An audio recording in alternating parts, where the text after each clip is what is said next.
Bonne nouvelle pour la rentrée académique 2022-2023, l'École supérieure d'administration, d'économie, de journalisme et des métiers de l'audiovisuel ESAE vous ouvre les portes de ses différents sites. À Gbedjourmende, à Bomé-Calavi, à Kpakpa et même à Parakou, l'université ESAE vous offre des bons d'études et des demi-bourses dans toutes ses filières en licence 1, 2 et 3. Et pour les 100 premières inscriptions en master 1 et 2, bénéficiez des demi-bourses. Nouveau bachelier, vous avez au moins la mention assez bien. Inscrivez-vous vite à ESAE et bénéficiez d'un bon de 50 000 francs CFA. Étudiants, étudiantes et nouveaux bacheliers, payez 200 000 francs CFA en sciences de gestion, sciences économiques, sciences juridiques et en administration des affaires en licence 1, 2 et 3 et 500 000 francs CFA en master 1 et 2, 250 000 francs CFA en administration générale, administration des finances, journalisme et métiers de l'audiovisuel en licence 1, 2 et 3 et 600 000 francs CFA en master 1 et 2. Alors, inscrivez-vous vite et profitez des offres exceptionnelles mais également d'un enseignement de qualité à l'université d'excellence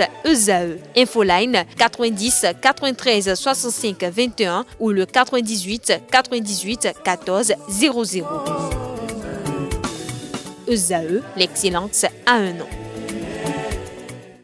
La rubrique invité de ce matin, comme je l'annonçais à l'entame de cette émission, reçoit deux invités. Il s'agit de Ludovine Tafadi, épouse Diogo, qui est secrétaire générale de l'association Poala de Cotonou. Elle est avec Clarisse Sopi, qui est également membre de cette association, Elles sont là toutes les deux pour nous édifier sur la semaine culturelle qu'organise leur association dans le cadre de la célébration de leurs 22 ans d'existence. Bonjour à vous, chères dames. Bonjour, monsieur Kader. Bonjour. Merci d'être là. Merci à vous.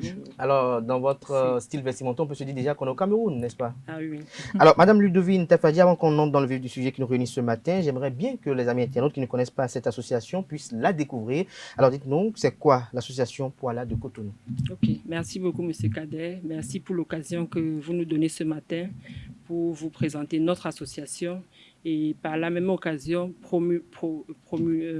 promouvoir la culture bamileke. En fait, l'association Poala, en termes, si je veux parler en français, ça veut dire les enfants du village.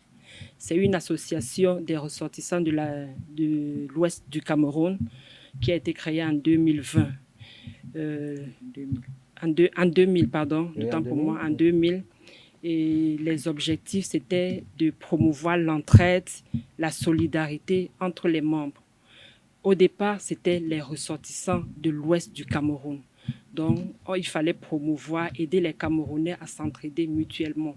C'était ça les objectifs principaux de l'association. Mais aujourd'hui, Donc, est-ce qu'il y a d'autres Camerounais qui sont d'autres régions du pays? non, il y a des Béninoises qui ont épousé des Camerounais qui font partie de l'association. Donc, l'affiliation dans l'association, c'est soit par alliance, soit par origine. Donc, c'est pour ça qu'on a dû accepter des Béninoises qui ont épousé des Camerounais. Donc, depuis 2020 jusqu'à présent, l'association a évolué. C'est vrai, il y a eu des périodes de turbulence, mais depuis 2016 exactement, avec la bravoure d'une dame qui a pris le devant pour la gestion, pour gérer l'association Poala de 2016 à l'heure où je vous parle. L'association Poala est dans une autre dynamisme maintenant. C'est une autre dynamique maintenant. Dans une autre dynamique maintenant. Merci oui. bien, Ludovine Tafadi, je reviens dans un instant. Okay. Alors vous, Clarisse Sopi, qu'est-ce qui vous a forcé ou qu'est-ce qui vous a contraint à adhérer à cette association-là? Oui, bonjour déjà, monsieur Abdelkader. Bonjour à nouveau. Je dirais bonjour également à tous les téléspectateurs de ESAE TV. Oui. Et nous sommes vraiment contentes d'être ici pour essayer de vendre l'image de notre association. Poala, moi je suis dans Poala par alliance. Parce que je suis camerounaise, mais d'une autre région du Cameroun. Ok, d'accord. Oui, donc j'ai adhéré par alliance et vu déjà ce qu'il promeut, tout ce qui est fait dans l'association Poala est vraiment très intéressant parce que c'est une association qui aide vraiment les membres. Il n'y a pas un seul membre dans l'association Poala qui peut aujourd'hui dire qu'il n'a pas bénéficié de l'aide de Poala, quelles que soient les difficultés dans lesquelles les uns et les autres se sont trouvés. Alors, lorsque vous parlez d'aide, c'est quoi concrètement? Est-ce que lorsque vous accouchez, on vous soutient, ou bien lorsque vous avez des problèmes liés quand même à votre séjour à Cotonou? C'est quoi concrètement? Concrètement, c'est tout type de problème, que ce soit en maladie, que ce soit... Beaucoup d'entre nous sont des commerçants, et lorsque arrive à un moment où cette activité a eu peut-être une baisse, l'association vient pour vous relever, revigorer. Oui, et l'association se bat pour que tous les membres restent en phase avec l'autorité béninoise, parce que c'est très important. Nous ne pouvons pas être dans un pays frère qui nous a accueillis avec à bras ouverts. Beaucoup d'hospitalité. Beaucoup d'hospitalité, il faut le dire. Et qu'on se mette à faire du n'importe quoi. Donc, il est très difficile de voir un membre de Poala mêlé à certaines activités qui n'honorent pas l'association. Qui n'honorent pas l'association. Alors, vous êtes au Bénin depuis combien d'années, vous? Bon, depuis pratiquement 2 ans, je suis stable. Mais vous avez commencé à fréquenter le Bénin depuis combien d'années? Depuis, j'ai fait quelques-unes de mes études ici, HECM en l'occurrence, et l'ancien IP. Des universités privées? Oui. C'était en quelle année là? 2006. Depuis 2006. Oui. 2006. Voilà, merci. Alors, Ludovine Tafadi, lorsque je retourne vers vous, alors tout à l'heure, Clarisse Sopi disait que vous aidez les gens en situation difficile, vous leur apportez de l'aide, vous allez même jusqu'à même ressourcer une personne dont le commerce est en faillite. Alors, comment vous y arrivez? D'où est-ce que vous tirez le financement, ou bien c'est l'État camerounais qui vous envoie de l'argent? Non, des dons des membres de l'association. Donc, quand un membre est en situation difficile, on s'assoit, chacun apporte sa pierre pour venir en aide à celui qui est en difficulté. Si moi j'apporte 5 francs, je donne à la personne. En fait, c'est lorsque l'occasion se présente, la situation se présente, qu'on vient en aide. Mais il y a ce n'est pas seulement, on n'assiste pas seulement les membres, parce que Poala mène des activités. Lesquelles, des activités telles qu'on intervient, on fait des dons dans les orphelinats, on est en période de rentrée scolaire. Il y a certains établissements scolaires qui bénéficient de notre assistante, de la fourniture des matières et des fournitures scolaires. Il y a des hôpitaux. Je prends par exemple le cas du CNHU. Pendant les fêtes comme ça, Poala fait une sortie pour faire des cadeaux aux enfants qui sont hospitalisés dans l'incapacité de sortir. Donc on leur fait des cadeaux. Je prends encore l'exemple des orphelinats. On sort souvent pour aller, on sélectionne certains orphelinats, on peut faire des dons. Et ces dons proviennent uniquement des membres. Donc ça s'inscrit dans le programme d'activité. Oui, puisque notre programme, nos objectifs, c'est la solidarité, l'assistance des personnes en difficulté. On ne se focalise pas uniquement sur les membres. Puisque nous sommes dans le territoire béninois, on assiste également le peuple qui nous a accueillis. Donc, c'est un peu ça. C'est un peu ça, autre. Oui. Alors, lorsque vous allez assister les gens dans les orphelinats, c'est notamment les orphelinats du Bénin, n'est-ce pas? C'est les orphelinats du Bénin, oui. Alors, comment vous les choisissez? Ou bien c'est dès que vous apprenez qu'il y a un problème à un niveau donné que vous y rendez? Oui, on a commencé d'abord, on a commencé par un orphelinat et ils nous ont donné la liste de certains orphelins. On se rapproche peut-être de l'administration qui nous donne la liste des orphelinats. Maintenant, on fait des tirages. Donc, depuis pratiquement 2016, comme je vous l'ai dit, chaque année, on fait des dons dans les orphelinats. Vous faites des dons dans les orphelinats. Et les fins d'année, on va dans les hôpitaux. Si on prend par exemple le CNH cette année, l'année prochaine, on va à Minontin et on essaie de faire le tout pour que chaque enfant qui ne peut pas fêter en famille puisse quand même recevoir un peu d'amour durant cette période de fête. Donc, la semaine culturelle qui va commencer, vous avez prévu aussi des choses comme ça? Oui. D'entre les jeux, dites-nous, Clarisse Sopi, pourquoi une semaine culturelle? Oui, une semaine culturelle pour justement promouvoir la culture camerounaise au Bénin, faire découvrir aux Béninois et à tous les autres les autres pays qui sont ici, la culture camerounaise, en l'occurrence, la culture particulièrement de l'ouest du Cameroun. C'est un peu ce qui nous motive à organiser cette semaine culturelle-là, entre autres. C'est pour ça que vous êtes rentré ou bien, comme vous êtes stable ici, c'est pour ça que vous y attelez? Puisque vous avez dit que par moment, vous n'êtes pas très stable, vous faites la navette. Oui. Non, je suis membre de l'association. Oui, mais vous faites la navette en temps, mais est-ce que maintenant vous êtes stable? Je suis commerçante. De par mon activité, je dois me déplacer. Vous devez vous déplacer d'un coup. Je suis un peu curieux là, c'est sûr que les amis internautes peut-être sont intéressés. C'est vous qui faites la confection de ces boubous là? Oui. Ok, d'accord, je vois. Donc, les Camerounais qui sont ici savent, en quelque sorte, même bien que la maison aussi a quand même une structure de couture aussi, pour style. Donc, voilà. Alors, lorsque nous poursuivons dans nos échanges-là, Ludovine Tafadi, je me retourne une fois encore vers vous. Oui. Alors, quel est le programme le programme démarre le samedi 12. L'ouverture officielle de la semaine, c'est le samedi 12, par 2 matchs de gala. Et ce match va opposer les dames de notre association Poila avec les dames d'une autre association. Ça sera le premier match. Une autre association camerounaise? Une autre association camerounaise. Elles sont combien, les associations camerounaises? Elles sont plusieurs. Elles sont plus de 20. Il y a plus de 20 associations. Plus de 20 associations. Mais est-ce que vous arrivez à vous entendre? Est-ce que vous arrivez à fédérer les énergies pour la cause commune? Oui, effectivement. Puisqu'on a une association qui regroupe toutes les associations. Donc forcément, on doit... vous entendre et communier ensemble. Oui. Alors, à part le match de gala, il y a quoi encore qui est prévu? Ok, à part les 2 matchs, puisque le samedi, là, il y a 2 matchs, le match des hommes et le match des femmes. Le dimanche 13, il y a une journée de salubrité. Oui. Nous, on fait nos assises au niveau de l'école primaire de Squabeto. Dans la salubrité, on va nettoyer tous les environs de l'école, l'enceinte de l'école et tout le tronçon allant jusqu'à l'église Saint-Michel. Ça, c'est la journée du 13. Du 13. Le 14? Le 14, il y a une séance de don de sang au CNHU. Oui. Et le 15, il y a une autre journée de salubrité au niveau du centre de santé de Ménontin, de Sikekodji, pardon. Oui.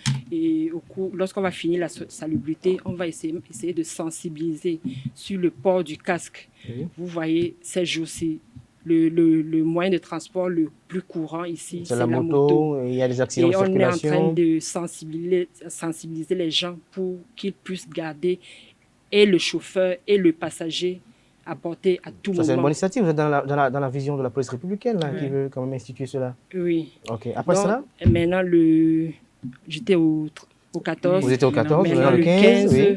Il y a une journée de don à l'orphelinat. C'est le 15, non? Non, ça c'est le 16. C'est le 16. Le 16, c'est une journée de don à l'orphelinat à Djefa. À Djefa. Alors, et le 15? Le 15, c'est... la journée de hygiène et salubrité, au centre de santé de Sikekodji. Alors, le 17? Et évidemment, le 17, c'est la grande journée culturelle. La journée proprement dite. Vous le fêtez?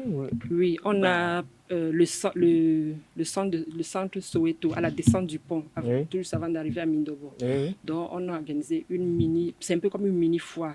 Toute la journée, il y aura des expositions, des articles camerounais, des mets camerounais, des danses traditionnelles. Donc, tout ça sera mouvementé à partir de 10 heures. Donc, la mise en place... Jusqu'au soir? Jusqu'au soir. C'est toute la seule journée? Non. Ça, c'est la journée culturelle, même, proprement dite. Donc, au centre Soweto, exposition des articles, exposition vente des articles, promotion des mets camerounais, promotion des activités en fait, en gros des activités. La danse aussi camerounaise. Oui, des danses camerounaises. C'est vrai qu'on a invité quelques artistes béninois pour nous accompagner. Vous n'avez pas d'artistes camerounais qui vous soutiennent? Si. Il y a un artiste camerounais qui va venir et il y a 3 autres artistes qui sont sur le terrain déjà.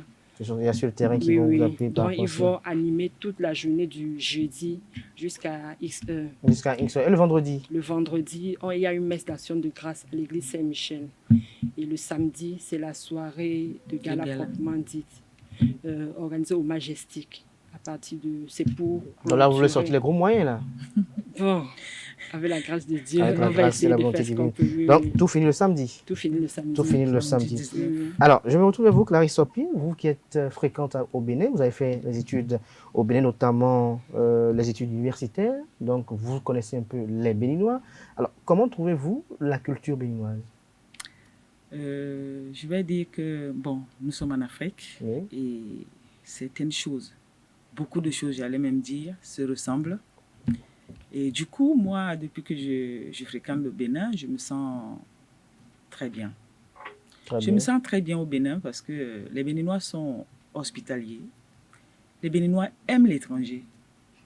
Parce que chaque fois que j'ai eu un petit souci ici, c'est toujours le Béninois qui s'est levé en premier. Ils ne m'ont jamais abandonné.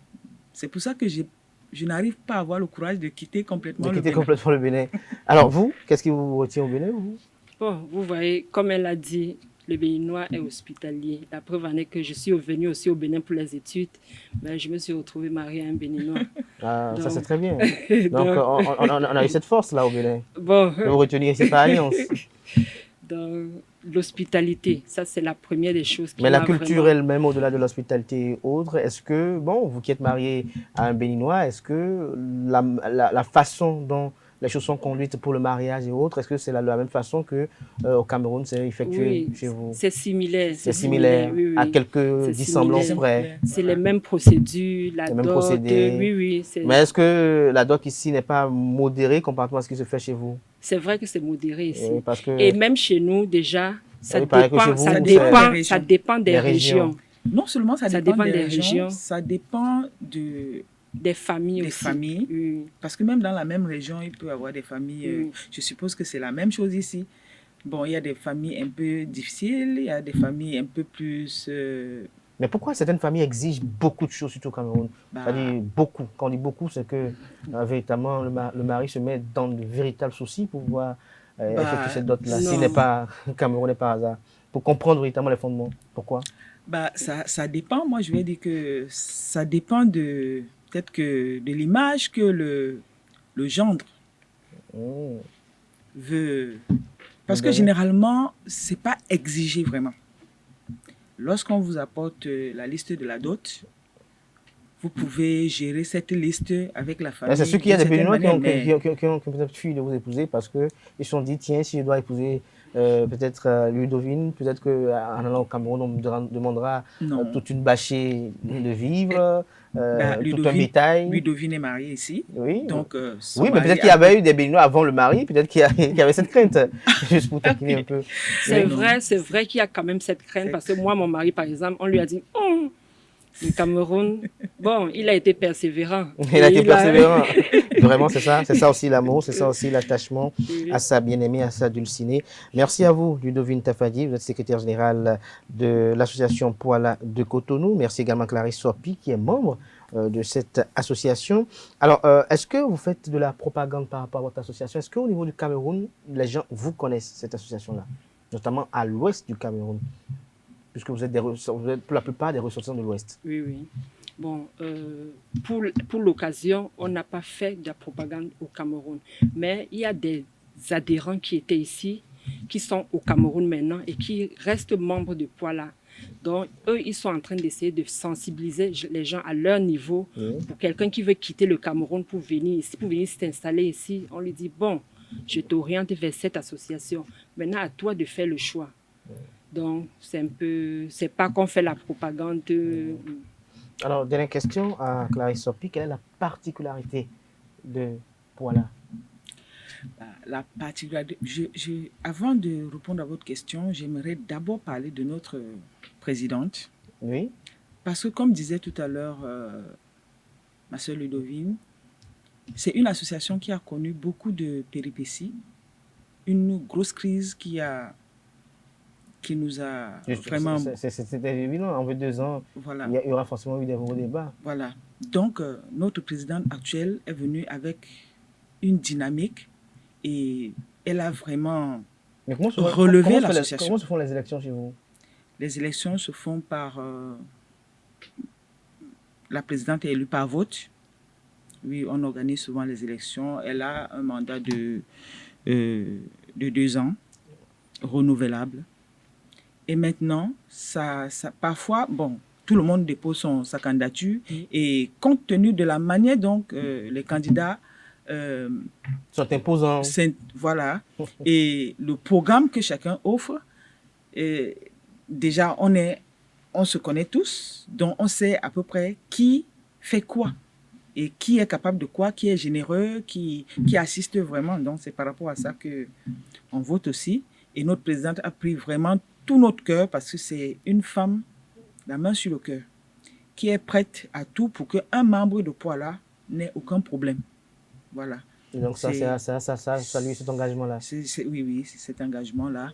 Et en parlant, j'ai un peu oublié la question. La question, c'était de savoir la particularité réelle de Poala. Justement, c'est ça la particularité, parce que c'est l'une des rares associations ici qui sait bien encadrer ses membres pour qu'il n'y ait pas de déviance. Voilà.